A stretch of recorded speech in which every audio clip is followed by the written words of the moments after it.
बिस्मिल्लाहिर्रहमानिर्रहीम। अस्सलाम वालेकुम नाज़रीन, आप यूट्यूब चैनल देख रहे हैं। मैं इमरान खान हूँ। इंडिया में नरेंद्र मोदी की फाशिस्ट गवर्नमेंट है, ये बहुत लोग कहते हैं।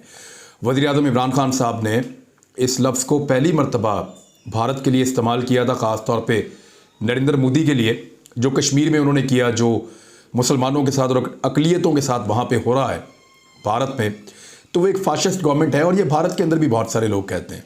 अभी उन्होंने एक नया मुद्दा खड़ा कर दिया है। इंडिया में एक चीज़ होती है, इंडिया में तो नहीं, हिंदू मज़हब में एक चीज़ होती है, सूर्य नमस्कार। यानी ये सुबह जब सूरज निकलता है तो उसको नमस्कार करते हैं, नमस्कार उसको वेलकम करते हैं, ख़ास अंदाज में उसकी पूजा करते हैं। तो इसको सूर्य नमस्कार कहते हैं। और ये एक त्यौहार होता है जो हर साल, कई लोग तो रोज़ाना करते हैं सूर्य नमस्कार। इनके मज़हब के अंदर ये हिस्सा है, क्योंकि जो हिंदू मज़हब है उसमें पूजा पाठ है हर उस चीज़ की जो चीज़ ताकतवर है।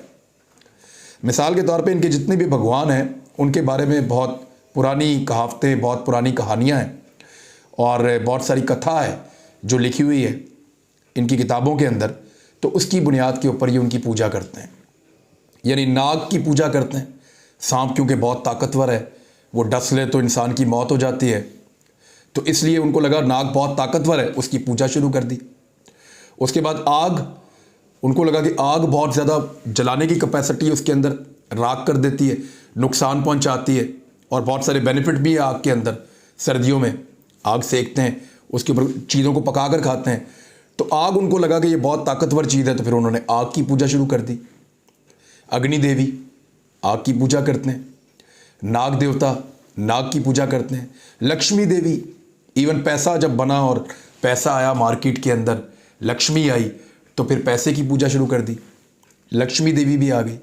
तो इस तरह सूरज देवता भी है उनका। और सूरज देवता सिर्फ हिंदुओं में नहीं है, ये और बहुत पुराने यूनान में भी सूरज की पूजा होती थी। जो स्पार्टन्स थे वो भी, और इसके अलावा जो दीगर लोग थे वो सूरज की पूजा करते थे। बहुत पुरानी कहानियों के अंदर उनकी सूरज देवता का तस्करा मिलता है। तो सूरज की जो पूजा है वो ये इंडिया में की जाती है। जैसे वो और बहुत सारी चीज़ों, यानी उनको लगा कि बैल, जो गाय है, गाय पे बड़ा इन्हिसार था बड़े लंबे अरसे तक। गाय एक ऐसी चीज़ थी जिससे वो दूध भी हासिल करते थे, हल भी इससे चलाते थे। तो उनके बेशतर काम क्योंकि गाय करती थी, तो उन्होंने गौ माता, तो उसको भी एक उन्होंने पूजना शुरू कर दिया। तो इस तरह उनके मुख्तलिफ भगवान हैं। गणेश की भी पूजा करते हैं, हाथी की, और हनुमान की भी करते हैं, बंदर की। तो मुख्तलिफ उन्होंने अलग अलग भगवान बनाए हुए। जिस चीज़ से जिस दौर में वो मुतासिर हुए उन्होंने वहाँ पे एक भगवान बना लिया। अब सूरज देवता की पूजा ख़ास तौर पे वो 14 जनवरी को करते हैं। इस त्यौहार को कहते हैं मकर संक्रांति। मकर संक्रांति का जो त्यौहार है उसके मौके पर सूर्य नमस्कार से मुतालिक मरकज़ी हुकूमत जो है इंडिया की, वफाकी हुकूमत यानी मोदी की सरकार, उसने अहकामात जारी कर दिए हैं। और उन अहकामात की वजह से एक तनाज़ा खड़ा हो गया है, ख़ास तौर पे मकबूजा कश्मीर के इलाकों में। कई सियासी जमातों ने और मुल्क के बाज़ जो सरकर्दा बड़ी शख्सियात हैं उन्होंने इस पर शदीद नुक्ताचीनी की है और उसे फ़िरका परस्ती का एक इक़दाम करार दिया है। अब उन्होंने किस तरह के अहकामात जारी किए मैं आपको बता देता हूँ, लेकिन पहले थोड़ी सी तफसील है इसकी कि हिंदू मज़हब के मुताबिक सूर्य नमस्कार सूरज की इबादत का एक तरीका है, जिसमें हिंदू अकीदतमंद खासकर 14 जनवरी को मकर संक्रांति के मौका पर सुबह सूरज की किरणों के सामने झुककर उसकी पूजा करते हैं। हिंदू इस रोज़ दरिया गंगा में डुबकियां भी लगाते हैं, दरिया गंगा में चले जाते हैं, वहाँ जाकर डुबकियां भी लगाते हैं। ये भी इसी त्यौहार का एक हिस्सा है और ये वो सुबह से लेकर शाम तक करते रहते हैं। मुसलमान अमूमन, ये मुसलमानों के जो मजहबी अकीदा उसके बिल्कुल ख़िलाफ़ है। मुसलमानों को क्योंकि वहदत का एक नज़रिया है, मुसलमानों का जो अकीदा है वो अल्लाह ताला की वहदानियत का है कि अल्लाह ताला के अलावा कोई और पूजा के, कोई और इबादत के लायक नहीं है। इबादत सिर्फ अल्लाह ताला के लिए है, सारी तारीफ़ें अल्लाह ताला के लिए हैं।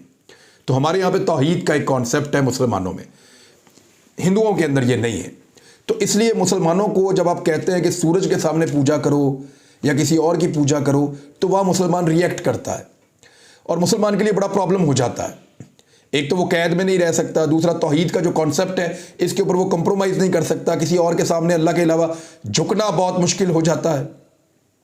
बहुत सारे कंप्रोमाइज़ मुसलमान करते हैं, बहुत सारे अकीदों में खामियां भी होती हैं, लेकिन इस बात के ऊपर सारे क्लियर हैं कि इबादत के लायक सिर्फ एक अल्लाह ताला की ज़ात है।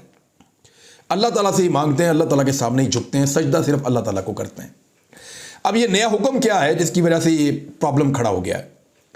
इंतज़ामिया ने पहली बार किया ये है कि मोदी हुकूमत के ज़ेरे कंट्रोल इंतज़ामिया ने किया और पहली बार मुस्लिम अक्सरियती खित्ता कश्मीर में इस हिंदू रवायत पर सख्ती से अमल दरामद करवाने का हुक्म जारी कर दिया। अब नया हुक्म है क्या, वो मैं आपको बता देता हूँ। नया हुक्म यह कहता है कि कश्मीर में कॉलेज और आला तालीमी महकमे से मुताल्लिक इदारे ने अपने एक हुक्मनामे में कहा है कि मरकजी हुकूमत की ख्वाहिश है कि 14 जनवरी 2022 को मकर संक्रांति के त्यौहार को मनाने के लिए खसूसी इंतजाम किए जाएं और आज़ादी की 75वीं सालगिरह की मुनासबत से अमृत महोत्सव तकरीबात के तहत बड़े पैमाने पर वर्चुअल सूर्य नमस्कार का भी इनेकाद किया जाए। यानी पूरी इकट्ठा करके उन सबको एक बड़े पैमाने पर सूर्य नमस्कार किया जाए। इस ऑर्डर में फैकल्टी और तलबा से कहा गया है कि वो इस प्रोग्राम की जानिब लोगों की तवज्जो मबजूल करवाएं और इसकी टैग लाइन सूर्य नमस्कार बराए हयात होनी चाहिए। इसमें कहा गया है कि इस बात को यकीनी बनाएं कि तमाम फैकल्टी मेंबरान और तलबा इस प्रोग्राम में भरपूर हिस्सा लेंगे। अब वहाँ पे अक्सरियत मुसलमान तलबा की है और मुसलमान जो हैं वो तौहीद पर यकीन रखते हैं। उनके अकीदे के मुताबिक जो है वो सूरज की पूजा नहीं हो सकती। यानी ईसाइयों का अपना एक अकीदा है, मुसलमानों का अपना अकीदा है, यहूदियों का अपना है, हिंदुओं का अपना है और उन सबको अपने अपने मज़हब के तहत, इंडियन कानून के तहत, इंडियन आइन के तहत सबको अपने अपने मज़हब के तहत ज़िंदगी गुजारने का पूरा हक हासिल है। क्योंकि इंडियन कॉन्स्टिट्यूशन जो है वो सेकुलर कॉन्स्टिट्यूशन है, कहने को वो एक सेकुलर मुल्क है, तो वहाँ पे सबको आज़ादी है अपने अपने मज़हब के तहत रहने की। लेकिन प्रैक्टिकली ऐसा नहीं हो रहा। मोदी की फाशिस्ट गवर्नमेंट मुसलमानों को मजबूर कर रही है कि आप सूर्य नमस्कार करें, यानी आप सूरज की पूजा करें। अब इस पे सियासी जमातों ने अपना रद्देमल दिया है और बड़ा शदीद रद्देमल आया। तलबा भी एहतजाज कर रहे हैं और कठपुतली वज़ीर आज़म जो थी महबूबा मुफ्ती साहिबा, उन्होंने भी कहा कि सूर्य नमस्कार के प्रोग्राम में कॉलेज के तलबा और उसातिज़ा की शिरकत से मुताल्लिक मरकज़ी हुकूमत के अहकाम को फ़िरका परस्ती पर मबनी ज़हनियत करार दे रही हूँ। फिर उन्होंने कहा कि कश्मीरियों को जलील करने के मकसद से इस तरह की हदायत जानबूझकर जारी की गई हैं। भारतीय हुकूमत की इस गलत मुहिम का मकसद कश्मीरियों की तहकीर करना और उनको जलील करना है। इसके बावजूद तलबा और अमले पर सूर्य नमस्कार जैसी मजहबी रसूमात मुसल्लत करना जो उन्हें पसंद नहीं है, वाज़े तौर पर उनके लिए तकलीफ दे है। इन्हें इस पर मजबूर करना भारतीय हुकूमत की फ़िरका वाराना ज़हनियत को ज़ाहिर करता है।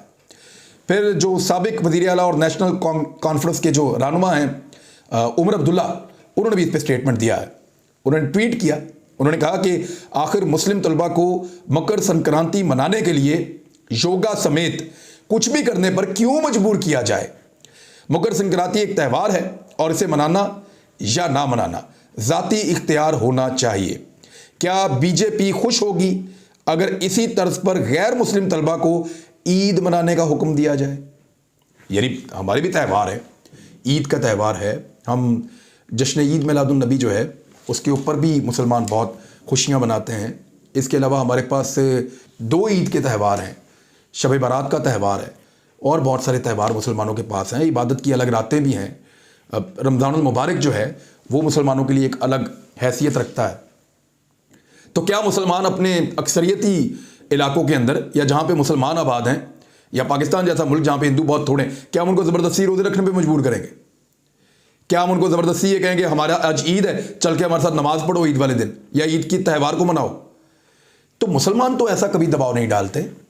दुनिया के किसी भी मुल्क में किसी भी गैर मुस्लिम पर मुसलमान ऐसी किसी भी इबादत के लिए दबाव नहीं डालते जो उनकी मजहबी रसूमात का हिस्सा ही नहीं है। यानी हम कभी किसी को नहीं कहते कि हमारी मजहबी रसूमात आप अदा करें। मुसलमान तो सिर्फ दावत देता है कि ये इस्लाम है, पसंद है, इसके अंदर दाखिल हो जाएं, ये इसकी इबादत है, आए इसको कर लें। और अगर कोई गैर मुस्लिम है तो उससे नमाज ज़बरदस्ती पढ़वा के आपने करना क्या है, या ज़बरदस्ती कलमा पढ़वा के आप उससे ले क्या सकते हैं? तो मुसलमानों का बड़ा क्लियर कॉन्सेप्ट है। इस्लाम जो है वो दिल के साथ आता है, लेकिन यहाँ पे जो हिंदू रसूमात हैं वो जानते हैं कि प्रैक्टिकली इसको करके हम अपनी बालादस्ती साबित करेंगे और मुसलमानों को दबा रहे हैं। जबकि हिंदू मज़हब के अंदर भी कोई ज़ोर ज़बरदस्ती इस तरह तो नहीं है। अगर किसी को वो मज़हब पसंद है तो वो उसके अंदर रह सकता है, किसी को नहीं पसंद तो वो नहीं रह सकता। लेकिन ये जो एक फाशिस्ट सोच आई है हिंदुत्व के नज़रिए के तहत, खास लोग हैं, खास ग्रुप हैं जो इस तरह की एक्टिविटीज़ कर रहे हैं और नरेंद्र मोदी को लोग टैग करते हैं, उसको टारगेट करते हैं इस वजह से। तो मेरे ख्याल में मुकम्मल मजहबी आज़ादी होनी चाहिए, जैसा कि पाकिस्तान में हिंदुओं को मुकम्मल मजहबी आज़ादी है, ईसाइयों को मुकम्मल मजहबी आज़ादी है, मुसलमानों को वो तो वैसे ही यहाँ पे अक्सरियत है। तो इंडिया में ऐसा नहीं है अनफॉर्चुनेटली, और उसके ऊपर एक रिपोर्ट भी आई है। भारत में अकलियतों को बुरी तरह हदफ बनाया जा रहा है। ये ह्यूमन राइट्स वॉच की सालाना रिपोर्ट है। अब ये 2021 की रिपोर्ट है, मुकम्मल हो गई है, ये अब छप गई है। इस रिपोर्ट के मुताबिक 2021 में पेश आने वाले वाक़यात का अहाता किया गया है।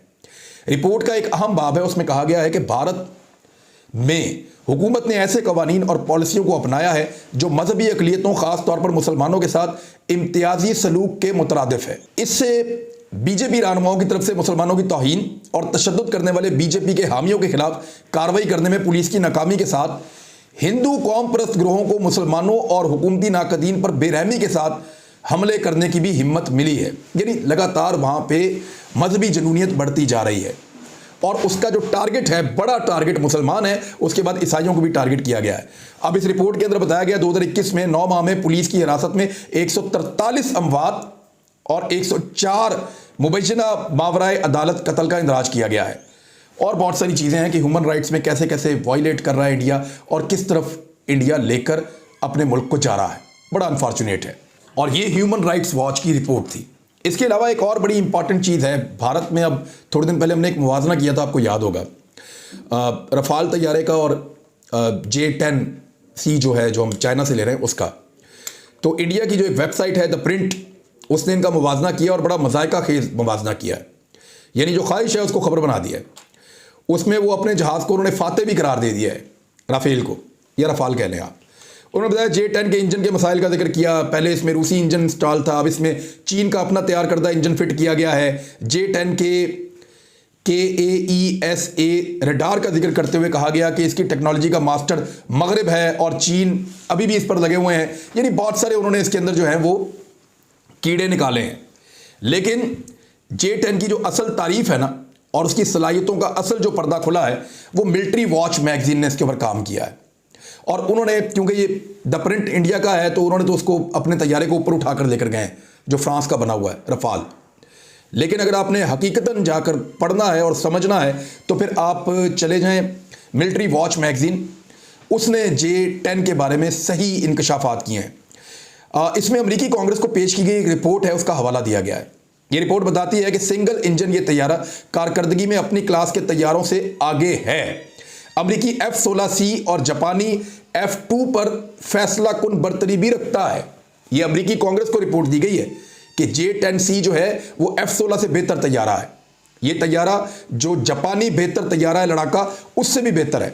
माहिरीन के मुताबिक ये ट्विन इंजन F-15C को भी चैलेंज करता है। यानी इतना टॉप का तैयारा है J-10, और लाइट वेट की वजह से सिंगल इंजन के साथ बहुत महंगे जंगी तैयारों को चैलेंज कर रहा है, बहुत कम कीमत में बनने के बावजूद। ये रिपोर्ट जो है मिलिट्री वॉच मैगजीन की है, और मेरे ख्याल में काफ़ी अच्छा जवाब है द प्रिंट मैगजीन ने जिस तरीके से प्रोपेगेंडा किया है J-10 के खिलाफ रफाल के मुकाबले में। बरतानिया से एक बहुत अजीब खबर है, और ये खबर बरतानिया के ऐवानों में इसने खलबली मचा दी है, हिला कर रख दिया है। खबर क्या है, कैसे छपी है? ये बरतानिया की खुफिया एजेंसी MI5 ने एक वार्निंग जारी की है, और वो वार्निंग क्या कह रही है, इस खबर की हेडलाइन मैं आपको बताता हूँ। MI5 की वार्निंग है, BBC के ऊपर भी ये खबर छपी है, दीगर जराए से भी है।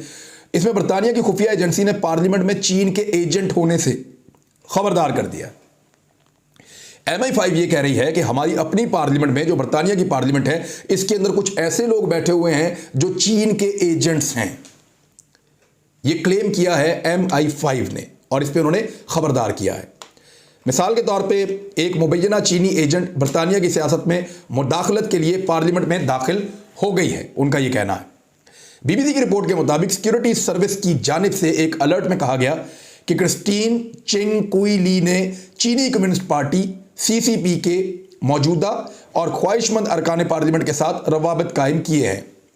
क्रिस्टीन ली लंदन में और बर्मिंघम में एक कानूनी फर्म भी चलाती हैं।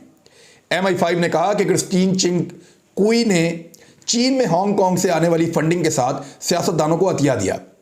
व्हाइट हॉल के जराए ने बीबीसी को बताया कि MI5 की तवील अरसे से जारी तहकीकात के बाद अब यह मामला सामने आया है कि बरतानिया के अंदर कुछ पार्लियामेंट के अरकान हैं जिनके ऊपर चाइना पैसा खर्च कर रहा है और यानी मुख्तलिफ लोगों के ऊपर मुख्तलिफ अंदाज में चाइना ने पैसा खर्च किया है। 5 बरस में खातून से 4,20,000 पाउंड से ज़्यादा वसूल किए गए हैं। लिबरल डेमोक्रेट रहनुमा सर एडी डीवी को भी 5,000 पाउंड का अतिया उस वक्त मिला जब वो तवानाई के सेक्रेटरी थे और उन्होंने कहा जी कि मेरी एक एसोसिएशन है, उसने ये पैसे लिए थे। वजीर दाखिला प्रीति पटेल ने कहा है कि यह इंतहाई तशवीशनाक बात है कि जानबूझकर चीनी कम्युनिस्ट पार्टी की जानिब से सियासी मुदाखलत की सरगर्मियों में मुलव्वस होने के इंकशाफात हो रहे हैं और अरकान पार्लियामेंट को निशाना बनाया जा रहा है और उनको फंडिंग की जा रही है। उन्होंने कहा कि बरतानिया के पास गैर मुल्की मुदाखलत की निशानदेही करने के इकदाम मौजूद हैं और हमारे पास शवाहिद हैं। इस पर चीन ने वजाहत की है। लंदन में चीनी सफारत खाने ने इन इल्ज़ामात की तरदीद की है। उन्होंने कहा हमें कोई ज़रूरत नहीं है किसी भी मुल्क की पार्लियामेंट के लोगों को ख़रीदने की या उनको पैसा देने की। लेकिन एक बात तो सच है कि चाइना पूरी दुनिया के अंदर अपना इन्फ्लुएंस कायम कर रहा है और बड़े तरीके से दुनिया के अंदर अपनी जड़ें पक्की कर रहा है, क्योंकि उसकी नज़र है उस स्लॉट के ऊपर जहाँ पे अमेरिका सुपर पावर बन के बैठा है। और अगर चाइना को वहाँ पहुँचना है तो दुनिया भर में उसको बहुत सारे हमदर्द भी चाहिए और बहुत सारा काम भी करना होगा। अब तक के लिए इतनी, अपना ख्याल रखिएगा, अपने इस चैनल का भी। अल्लाह हाफ़िज़।